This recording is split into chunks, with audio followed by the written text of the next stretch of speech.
Maro ireo fanovana hoentina ho fanatsarana ny seha-pampianarana eto Madagasikara ara-piarina mandritra ny taom-pianarana 17 zany. Io ny fantatra nandritra ny fanangona kevim-pirenena ho fandrafetana ny plan sectoriel de l'éducation na ny PLE izay nisokatra io maraina io teny amin'ny espace Salohiny Avoloha. Maro tokoa ireo tebika narosin'ireo mpizaika misa 3 nandritra ny fikaonan-doha-paritra tamin'ny herinandro lasiny ka nahatonga izao fivoriam-be izao. Betsaka ny teboka nasina mojerevana sy ny tenen'ny olona. Matetika moa ny zavatra m'intéressé antsika dia fandaharam-pianarana. Tamin'ny fankakevitra régionale dia nangataka mba tsy ho hisy kilasy intsony eo anivon'ny Maitsoara.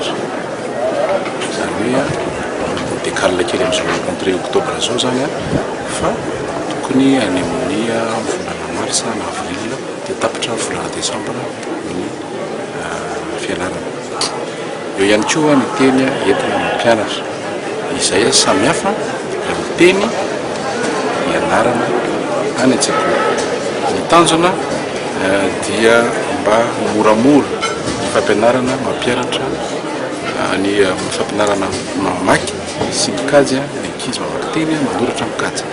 Eo ihany koa ny ataontsika hoe cycle na le hoe inona ny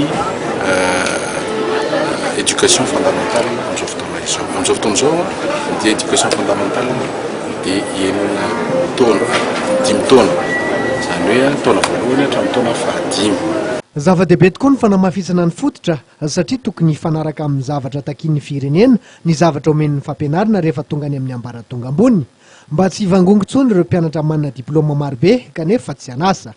Etsi-daniny hatreto dia mbola nolovaina tamin'ny fandaharam-pianarana frantsay ny eto Madagasikara. Mila fandaharam-pampianarana hafa manaraka ny fenitra iraisam-pirenena kanefa mifanaraka amin'ny zava-misy eto Madagasikara nefa ny malagasy.